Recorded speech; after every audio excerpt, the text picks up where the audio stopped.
Salut tout le monde. Bon, c'est l'heure du bilan. C'est l'heure du bilan d'Indonésie. C'est une première. On filme avec la grosse caméra et pas avec la GoPro, donc on sait pas trop. Mais bref, c'est une première. Pour ceux qui ont regardé la vidéo bilan des Philippines, et vous êtes nombreux, on ne s'attendait pas à autant, on avait dit que si la vidéo était un flop et qu'elle marchait pas, on referait pas d'autres bilans. Ben, il s'avère que c'est celle qui a le plus marché de toutes nos vidéos aux Philippines. On a reçu des dizaines de messages sur Facebook, sur Instagram, sur YouTube pour avoir des infos sur les Philippines. Donc je pense que c'est un contenu qui plaît, un format qui plaît. Donc même si j'aime pas trop faire ce genre de vidéos, on va vous les faire pour chaque pays où on est.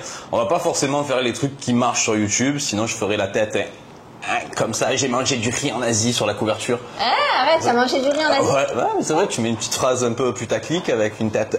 Et ça peut marcher. Apparemment, ça marche. Mais ça, on le fera pas, tu vois, par exemple. Mais si vous aimez les contenus bilans et conseils sur les destinations, ça, on vous le fait avec plaisir. Et si ça peut répondre à beaucoup de vos questions en amont avant que vous nous les posiez, c'est très bien aussi. Sur ce, on attaque le bilan de l'Indonésie. J'ai rien révisé, j'ai rien regardé, c'est Anaïs qui a tout géré. Donc vas-y. Tout géré. Alors, je te laisse commencer, donc, je fais un petit café moi. Faisons un café. Nous sommes restés 22 jours donc à Sumatra en particulier, on ne va pas parler de toute l'Indonésie. Effectivement. Notre itinéraire, pour rappel, donc 2 nuits à Medan quand on est arrivé, 4 nuits au lac Toba, 2 nuits à Padang. C'était un peu l'itinéraire, enfin en tout cas c'est quand on était sur la route. Ouais. 5 nuits au lac Maninjao, 2 nuits à la vallée d'Aro et 3 nuits à Bukit Tinggi. Puis retour à Medan. Une dernière nuit, mais elle ne compte pas vraiment. Pas Medan, Padang, voilà, Padang, pour prendre l'aéroport. Juste pour dormir près de l'aéroport et prendre l'avion le lendemain.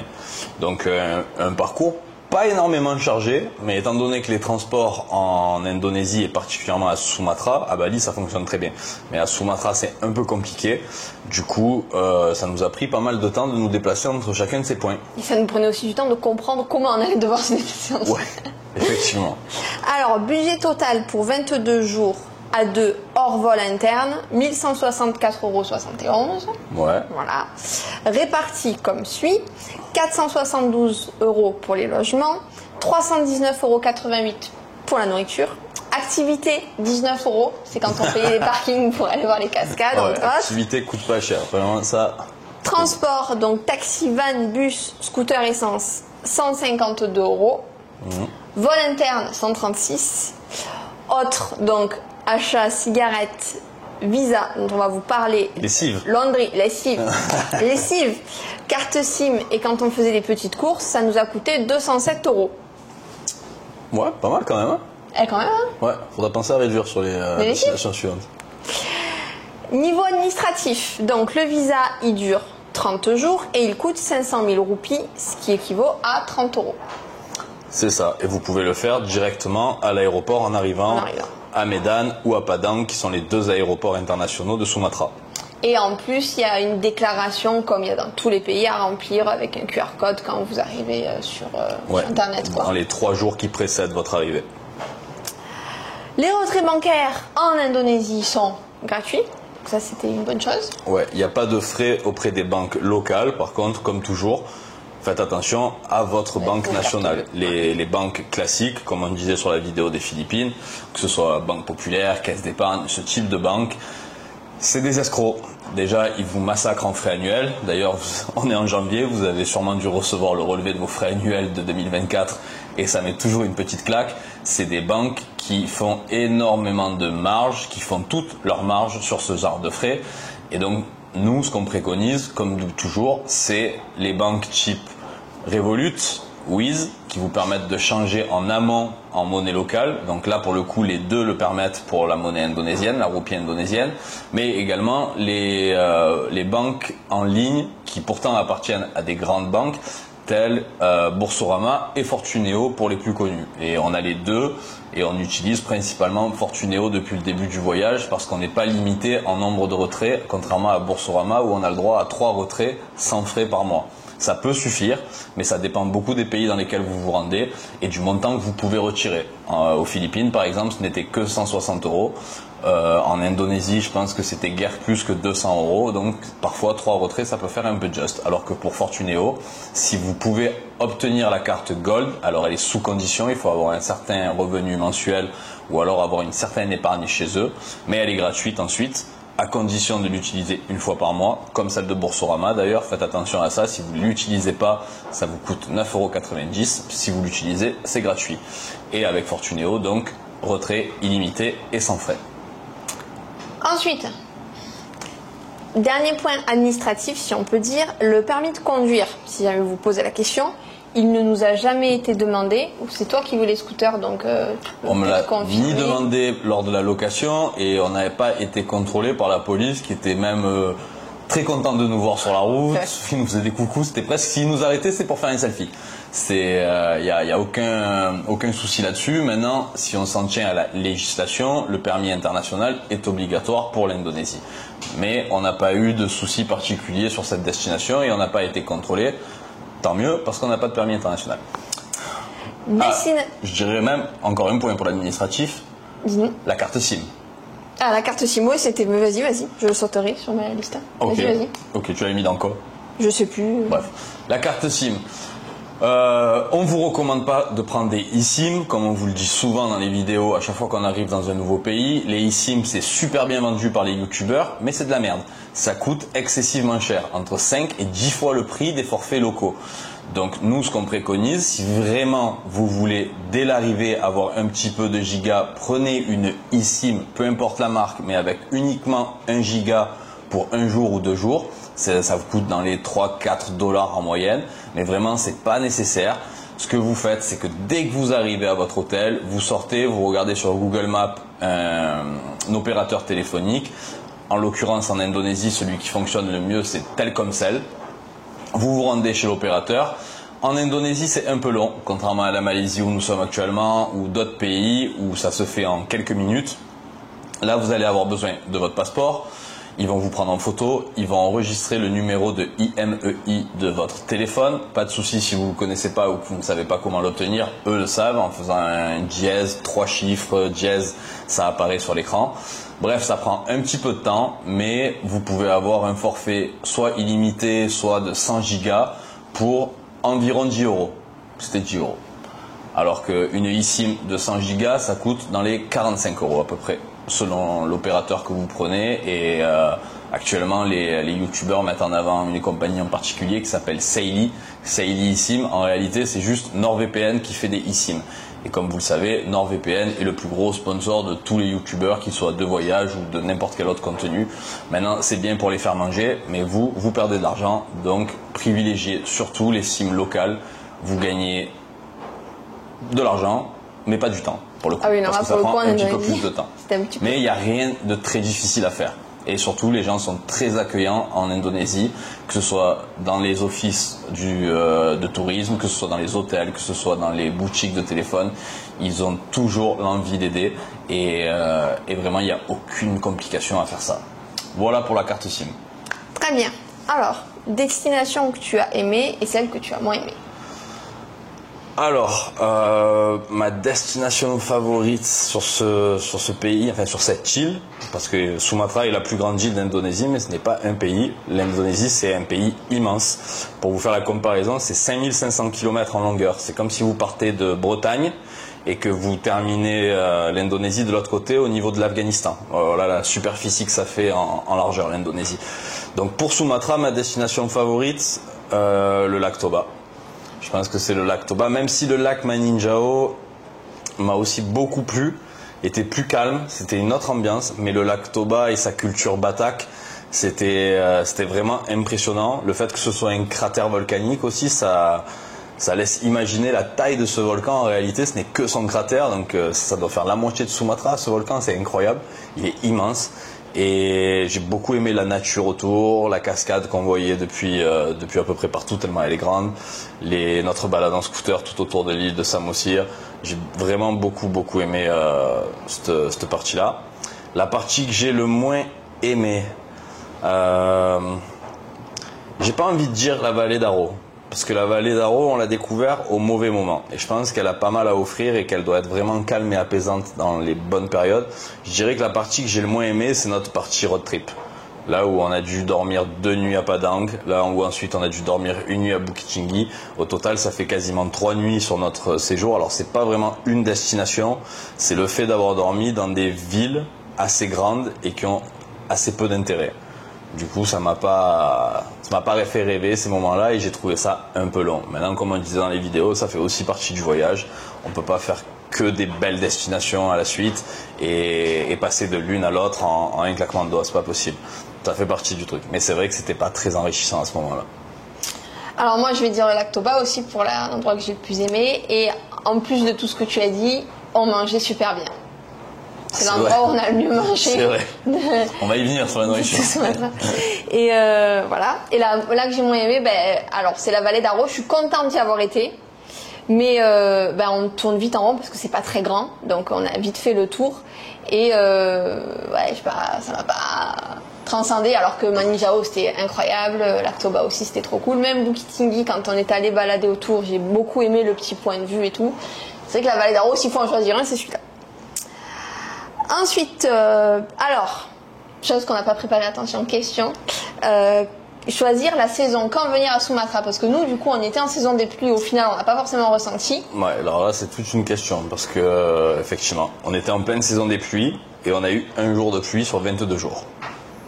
Moi, et on y était en décembre. Je ne pourrais pas recommander une saison en particulier.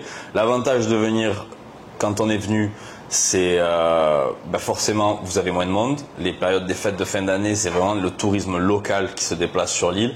Mais il y a assez peu de voyageurs qui viennent passer le Noël ou jour de l'an là-bas. C'est très calme. On était en saison de pluie, on n'a pas vraiment eu la pluie. Sumatra, il faut savoir que c'est l'île avec la pluviométrie la plus élevée d'Asie. Donc forcément, il pleut plus qu'ailleurs. Mais il faut bien ça pour avoir la végétation qu'il y a sur l'île. Forêt tropicale, forêt cloud forest, ce qu'on appelle, donc des nuages qui sont très bas et qui recouvrent la forêt une grande partie de la journée. Vraiment, pour avoir l'écosystème qu'il y a sur cette île, il est nécessaire qu'il y ait autant de pluie. Ça fait partie de Sumatra. Mais c'est pas très dérangeant. Au contraire, ça fait un peu de fraîcheur et... On était content d'avoir un peu froid. On était content. Non, nous n'avons pas eu besoin d'adapteur électrique. Non, pas d'adaptateur. Adaptateur. Pas d'adaptateur électrique. Alors certains hôtels ont des prises européennes et d'autres ont des prises asiatiques, mais dans lesquelles ça fonctionne très bien pour brancher vos appareils. Par contre, peut-être, si vous faites que Sumatra et que vous avez un peu de place dans le sac à dos pour venir, une petite multiprise. C'est vrai. On a eu très peu d'hôtels où il y avait plus d'une prise. C'est vrai. Et donc du coup c'était parfois un peu compliqué. On a beaucoup de matos, l'ordinateur, 2 téléphones, l'appareil photo, la GoPro, le drone. C'est un peu compliqué parfois de tout charger en même temps. Donc voilà, si vous aussi vous avez pas mal de matos, une petite multiprise avec 3 prises, ça peut être pas mal. Ensuite, info pour les transports, comment on se déplace à Sumatra.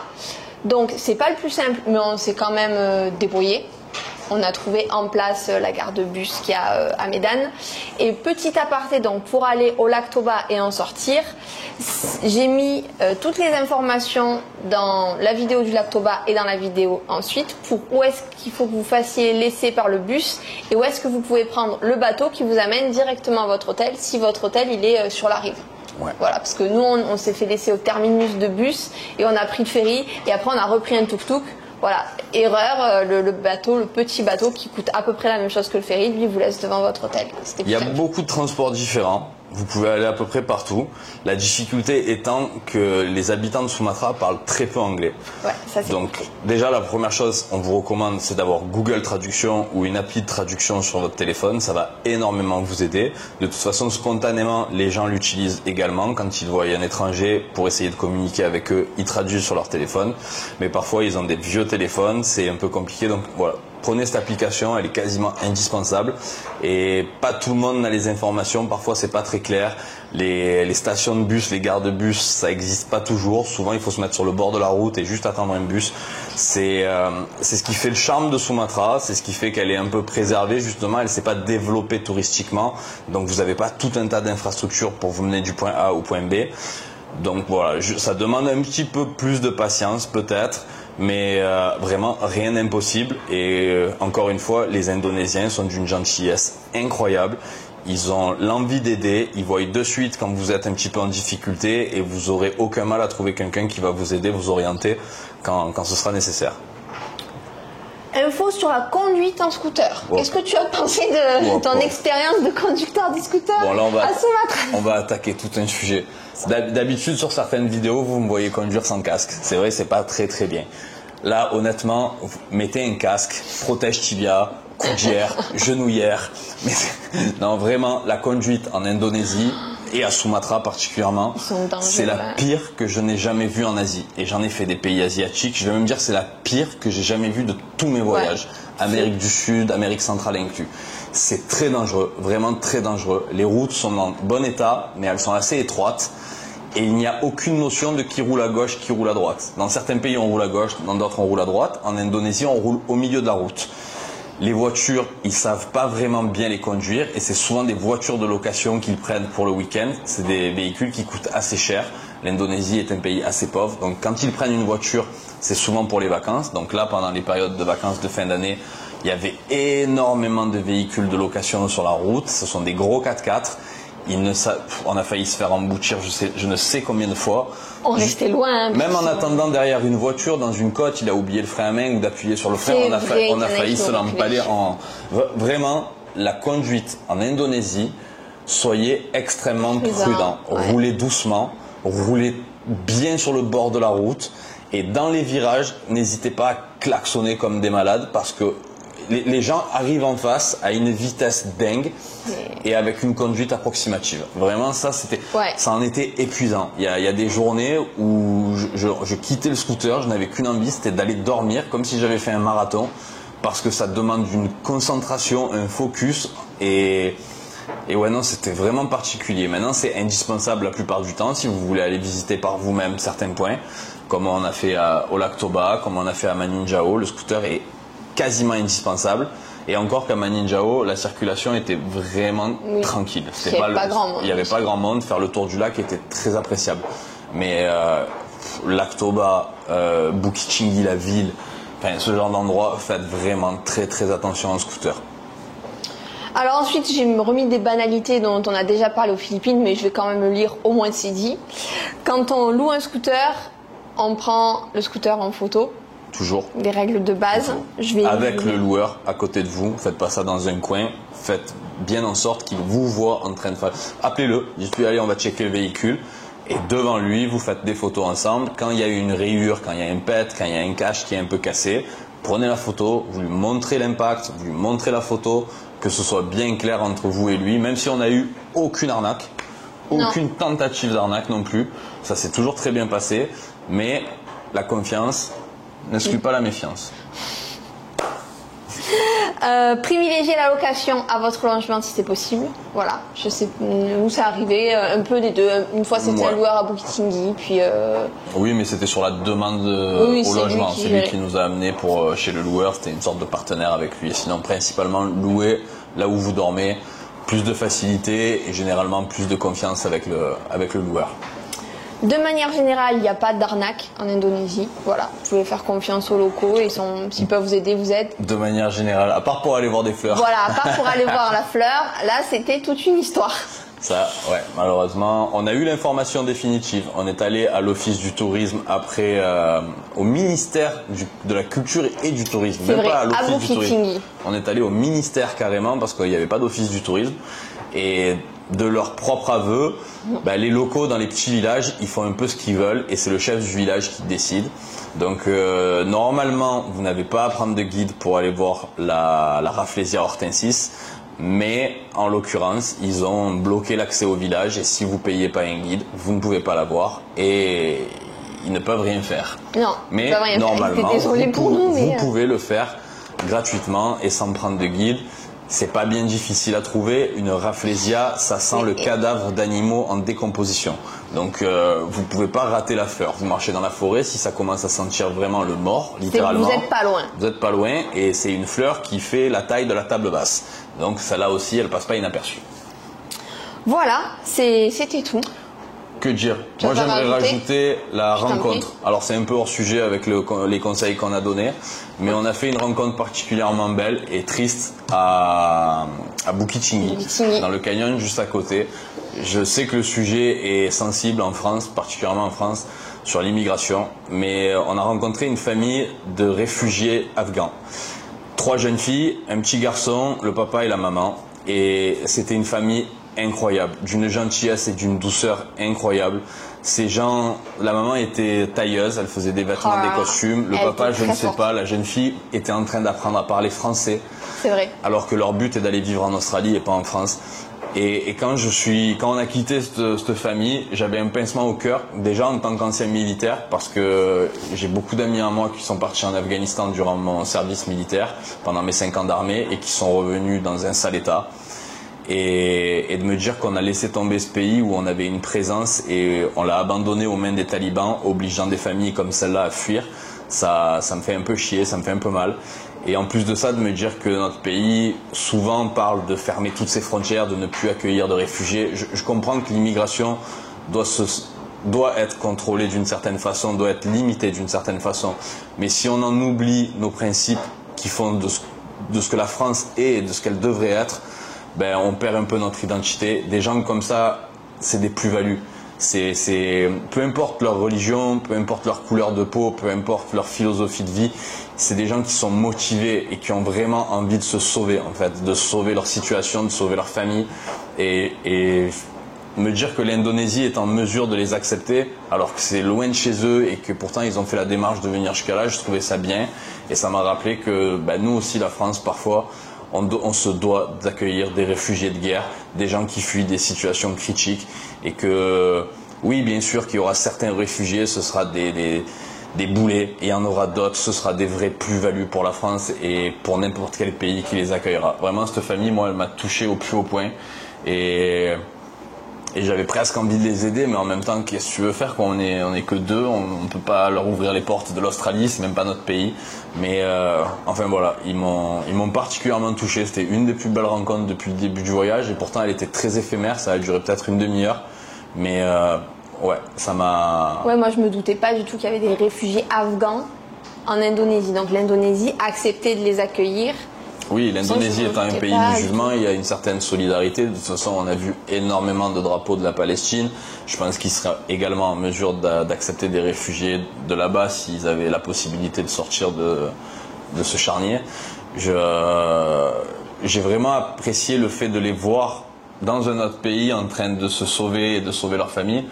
Et en même temps, ça me fait de la peine de me dire que la France, pendant des années, on a été présent en Afghanistan, on a tout fait pour stabiliser ce pays.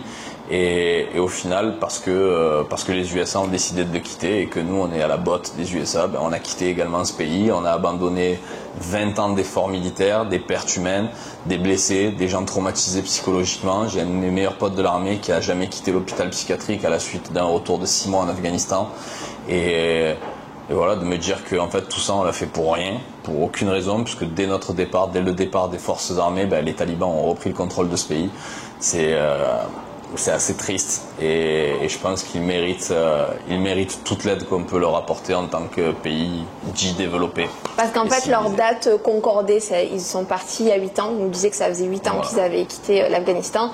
Et d'après tes informations, moi j'en ai aucune idée. Manu me disait que ça fait 8 ans que... Un petit peu moins. On a été un des derniers pays à quitter l'Afghanistan. Mais donc ça a concordé quoi. Voilà. Voilà.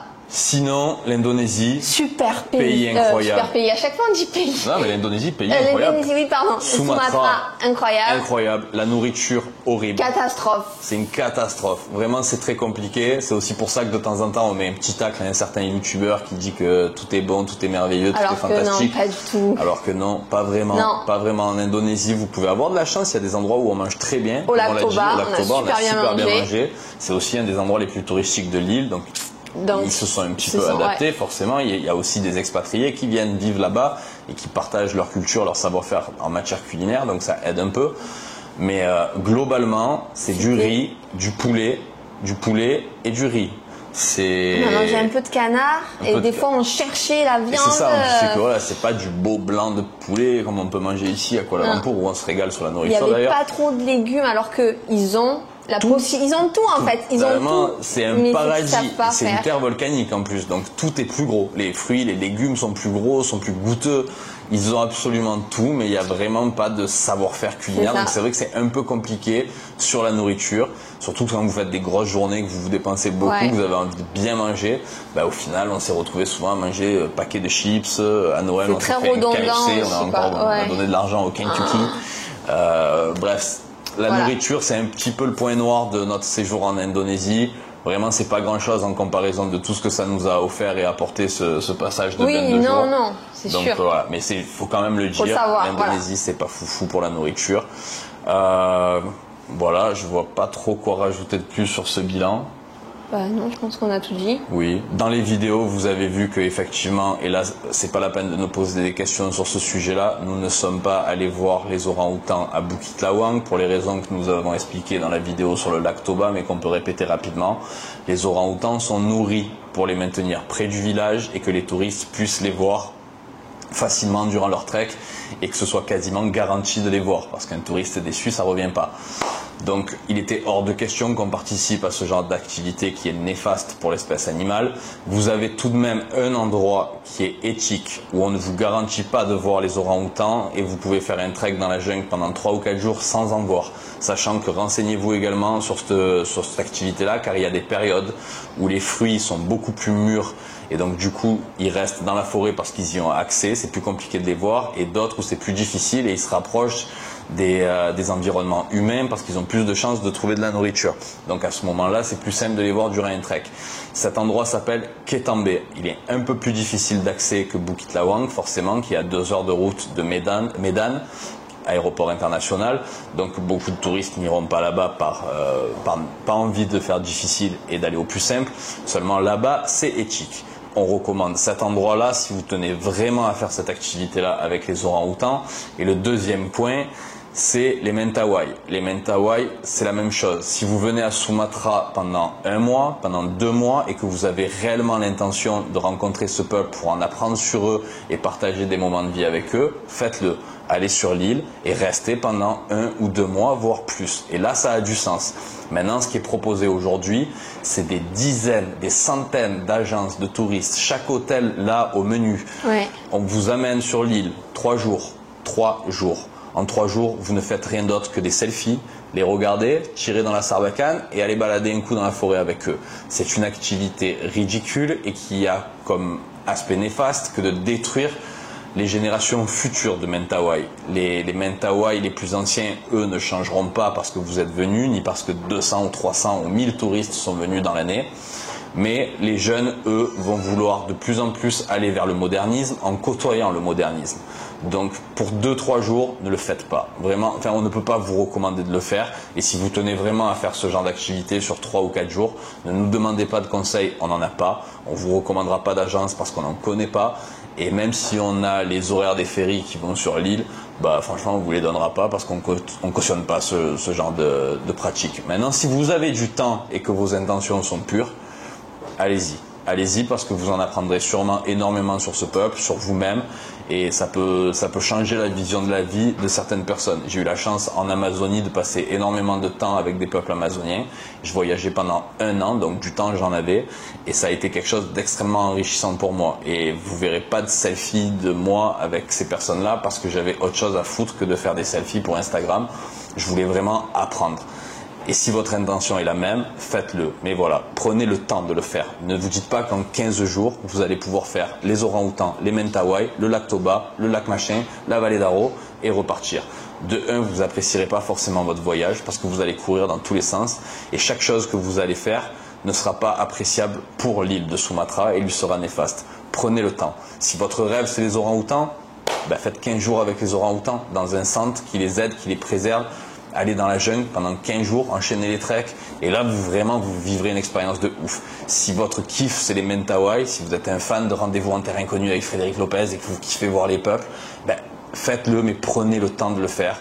Et là ce sera enrichissant aussi bien pour vous que peut-être, je dis bien peut-être pour eux, bien que je pense qu'ils n'aient vraiment pas besoin d'être enrichis de quoi que ce soit ces gens-là et qu'ils ont la façon de vivre la plus noble qui existe, c'est-à-dire en parfaite harmonie avec la nature et l'île qui les entoure. Voilà, c'était vraiment le dernier point développé. On espère que cette vidéo bilan vous a plu.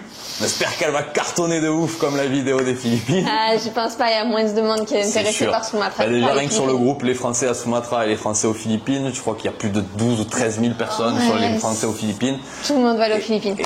Et beaucoup moins sur Sumatra. Mais bon, le peu de personnes du coup qui la regarderont, j'espère qu'elle vous aura apporté les infos que vous cherchez, ou du moins qu'elle vous aura donné envie d'aller sur cette île.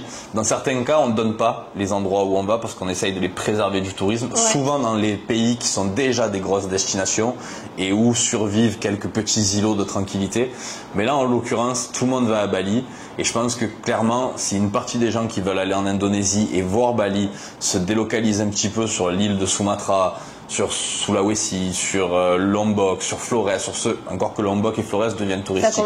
Si ça se répartit sur un territoire qui, comme je vous le disais, est aussi grand que si vous faites Brest, Kaboul, bah, du coup, ça désengorge Bali, ça sauve un petit peu Bali, et vous, ça vous permet de découvrir des îles et des endroits qui sont magiques. Et ces gens-là ont besoin d'une certaine forme de tourisme qui puisse leur apporter un petit peu d'argent et également de culture extérieure, ne serait-ce que pour la bouffe. Si vous êtes cuistot, allez à Sumatra et montrez-leur 2-3 trucs. Voilà. Bref, on espère que ça vous a plu. Nous, si on est en Malaisie. Ouais. Kuala Lumpur. Kuala Lumpur. Bon, du coup, on a spoilé, mais c'est pas grave. Oui, c'est pas grave. Prochaine destination, c'est Kuala Lumpur. Voilà, il n'y a pas de surprise sur celle-là, tant pis.